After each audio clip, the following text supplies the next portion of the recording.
How's it going, you guys? In this video, I'm going to be talking a little bit about the law of attraction. Now, before I talk about this topic, I've got to address my black eye right there. Basically, I have a couple of friends who are still able to train MMA in small groups during this quarantine. And I've been sparring on a regular basis, and I got kicked in the face. Um, you know, that's just what happens when you train MMA and you train martial arts. It's really no big deal. But I think it's kind of funny, actually, especially looking at it on the camera. Anyway, law of attraction. So when The Secret came out, lots of people, they saw the movie and they thought all you had to do with the law of attraction is, want something really bad and think about it all the time and then it'll magically manifest. But the reality is, the law of attraction doesn't work that way, and there's actually a multitude of factors that go into the law of attraction that make it work in a very consistent fashion. There are multiple universal laws that all work together to make the law of attraction function.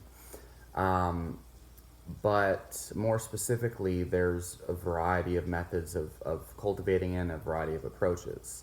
One of the most effective approaches is visualization, and basically, science has shown that when you visualize something happening, your brain fires similar neural pathways and neurons that it would fire if you were to actually do it physically. And so your brain basically acts on the body similarly through visualization as it would physical activity. And literally, it's almost as if the brain can't tell the difference between the actual thing happening in physical reality and it happening in your brain.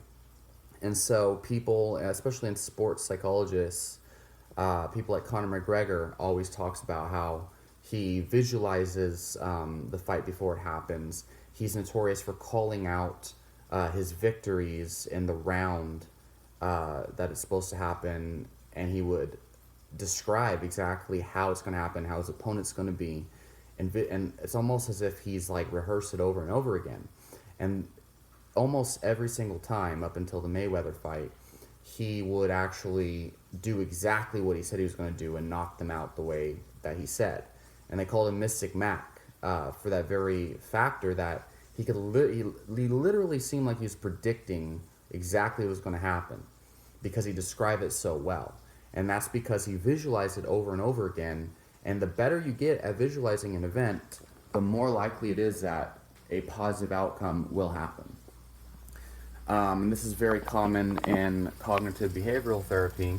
People who are, they have stage fright or anxiety when they go to a business meeting, for example, and they're always scared of going to their business meeting.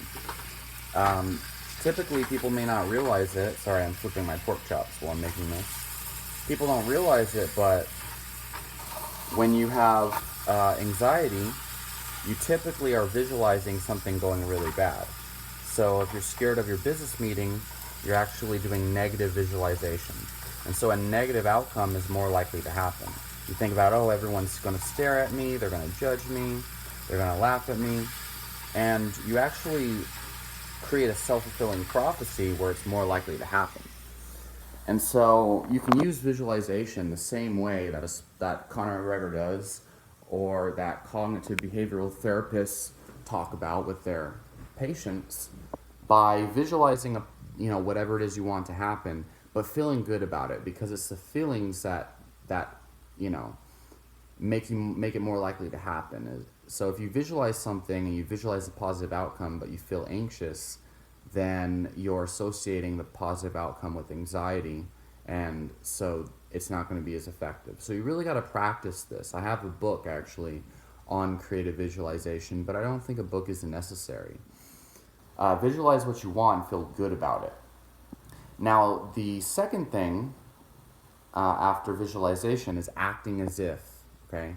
And I think this is extremely powerful, okay? So I'm going to make a whole nother video about acting as if, because I think it's a great topic to kind of like mentally unpack, and really contemplate. But so Conor McGregor also, and many other people, obviously. This is not exclusive to Conor McGregor, but he's a great example. He talked about how he felt like he was a champion long before he became it. Back when he was in the amateurs, he was working as a plumber, and he said before before he ever became a pro, he said, "I will be in the UFC, mark my words, and I will be a champion." And he was constantly affirming that he will be that he already is a champion, that he feels like he's a champion, he walks like he's a champion. And he has always, even after he became a champion, he always talked about how he felt like it was like it already happened long before it did. You can also see the same thing in Muhammad Ali, talking about how he's the greatest.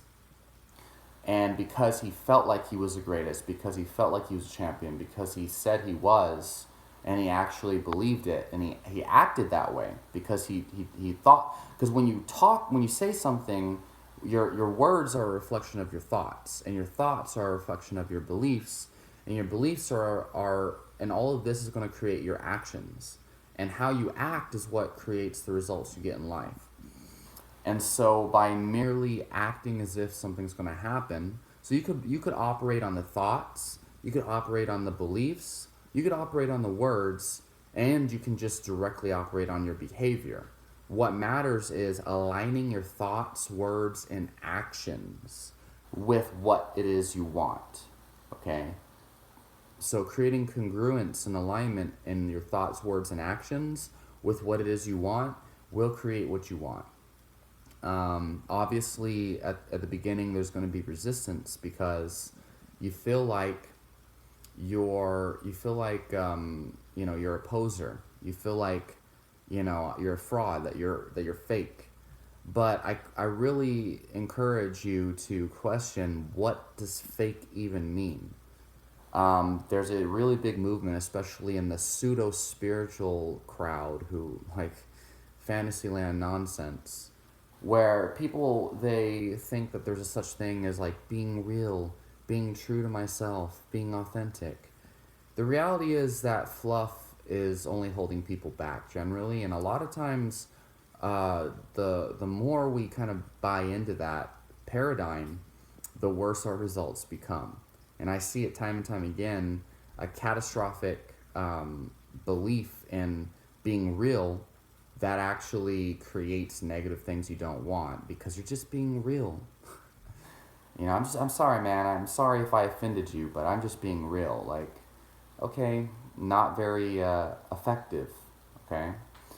So anyway, there's, when you look at it, there really is no such thing as a true self. I've made videos about this before.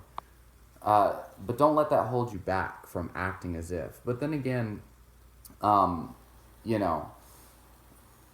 there's a lot to this whole acting as if thing, because acting as if, can create a pseudo self. Basically, acting as if can create this fake persona that acts as a defense mechanism. It acts as a shield, and this is very bad. And this is exactly what you want to avoid. You want to avoid creating a pseudo self that's designed to, shield yourself from your insecurities. Okay, that's a different topic. That's a negative. That's acting as if in an unhealthy fashion. What I'm talking about is acting as if you are like expecting it's going to happen. You're expecting yourself to do good in MMA. You're expecting yourself to do good at your job. You're expecting to get the job. You're acting as if you already have the job, acting as if you're going to get it. This is a good method of building confidence, because when you act as if you're going to get something, it creates a self-fulfilling prophecy to where you get it. And looking at, again, I look at, the failures that I see in many people that I know that just constantly run the same negative problems over and over again. They typically believe that they're no good, or that they're not going to be able to do any better. And typically they just stay in the same self-loathing patterns over and over again, where they never get far. And a really big part of moving forward in life is seeing that that greater things are possible, that you can do it, seeing that you can actually do what it is you want to do. But a lot of times, in order for you to see that it's possible, you have to actually, well, first of all, you have to acknowledge it when it happens. A lot of times, if you think, oh no, it's not possible for me to get better, when better things come, you don't recognize them because you're so you're looking for the negatives. Okay, seek and you shall find. You believe that good things can't happen to you. You won't see them when they come, no matter how obvious they may be, and that's a very crazy reality, very crazy. But it happens, because of the reticular activating system, the brain's filter. What you look for and what you expect is what you will find. And so you could have very great opportunities in life, but you won't actually even see them when they present themselves if you don't believe that they're possible. And so acting as if is a really great way of just, gliding past all of those things, like skipping all of the harder mental work, because you're even though you may feel like you can't do better deep down inside, you say, you know what, no, I'm going to do better. You just force yourself to change it. No, I'm going to do better. For example, if a girl asks you to go and hang out, you're thinking to yourself, oh no, I don't want to embarrass myself. I'm ugly. I might say something stupid. You're never going to, produce anything positive with that girl. You're not even, you're not even going to hang out with her. And if you do, I know a lot of guys that have a habit of just talking about, I'm not good enough. You're too good for me. It's cringy, but that's what they do. And they don't realize it, but they're actually creating their own problems. Whereas the more you are, no, I am a great guy, I have a lot of valuable things. This girl's really cool. We're going to have a good time. It's going to go good. Just being positive, being optimistic, and expecting the best. You'll produce a good time. You'll have fun, and then you'll build natural chemistry with that person over time. But you're never going to develop natural chemistry with any other person if you expect bad things. If you go into a gym and you're like, oh no, I'm fat, people are gonna hate me, people are gonna judge me. You're gonna fixate on that, and you're gonna actually start to create the very actions that create that judgment in the first place. Not that the judgment even really matters. It's not actually affecting you unless you let it affect you. But if you act as if, you're gonna have a good time, you act as if people like you. You're more likely to say, hey, how's it going? Hope you're having a good time. Hey, how are you doing? You're more likely to talk to people. You're more likely to be friendly, and therefore you create friendships, and you create more talking, and you create a positive social environment. It's, versus you walk into the gym, and you're like, oh no, no one likes me. You keep your head down, and people might say, hey, how are you doing today? You might just say, oh, I'm fine, and just walk away. People are going to look at you and think that you don't want to talk, that you're not friendly, or whatever. And so literally how you feel and how you think, how you act, if is going to create more opportunities for the same feelings and the same actions. If you feel good, you're more likely to create more good feelings or more opportunities to feel good. You expect good things to happen, you're more likely to act in ways that will create those good things. And so, of course, you can use this philosophy to create money, but it can be a long process. Basically, if you expect to get good jobs and you expect to, because a lot of times I know people like, oh, the economy sucks, it's going to be a grind, it's going to be hard. I'm going to have to just get whatever job will pay me good, even if I hate it, even if I suffer. And that very expectation actually makes you, settle for jobs you don't want. Not to say that you're not going to have to do that eventually, but if you expect things to be hard, you're more likely to create that self-fulfilling prophecy. And I see this all the time. I have family members who even have business degrees and like degrees in economics, mind you, and their like they have no financial success despite their education. They have all these excuses and all these hardship stories, and they'll type paragraphs and paragraphs about why it is they failed. And in my head, I'm thinking, damn, like maybe it's your attitude. Maybe you're investing all this energy explaining to me why things are so bad for you, and you're not investing enough energy into like, okay, what is it that I really want, and then how can I get it, and then trying to cultivate those good feelings about and those positive expectations of getting it. And other people, they have this problem where they're scared of being disappointed. And if you're scared of being disappointed, you're always going to be disappointed. Like, oh no, I don't want to like go on a date with this girl because, she's probably just going to stand me up like all the other girls have. So you're setting yourself up to fail.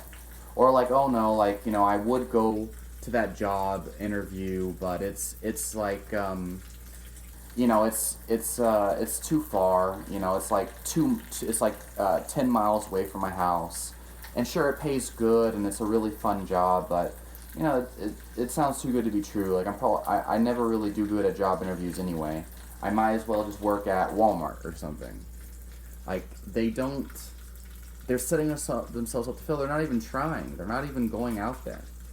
And one thing is going through the motions and actually going to these things, like going to MMA practice, or going to that job interview or going on that date. The other thing is expecting it to be good. And I can tell you, someone who just got kicked in the face like this, I was very scared of getting kicked in the face by the same person because he tends to go a little hard.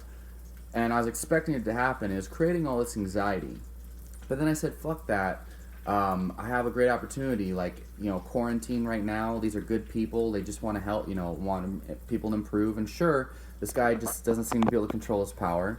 But, am I really going to let that stop me? Am I really going to be that person who says, nah, I'm not going to go?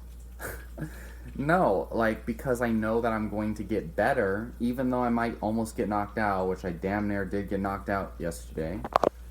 But I know that if I go, I'm going to have a good time. I'm going to get some much needed social interaction that I haven't been getting enough of.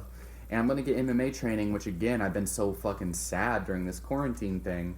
You know what I mean? So it's like, why? Like, really? Does it make sense for me to just stay at home? Like, oh no, like, I don't want to get, hit and get embarrassed and blah, blah, blah. It makes no fucking sense. But that's the way people operate. And you really have to, like, look beyond. You have to operate beyond. You can't solve a problem from the same paradigm in which it was created. That's an Einstein quote, and it's amazing because it is the very first step to rising above. And what do you know? I got kicked harder than I even expected to, but the same person who did that spent like an extra 30 minutes or so at the end of practice, helping me with my footwork and teaching me some new things and whatnot.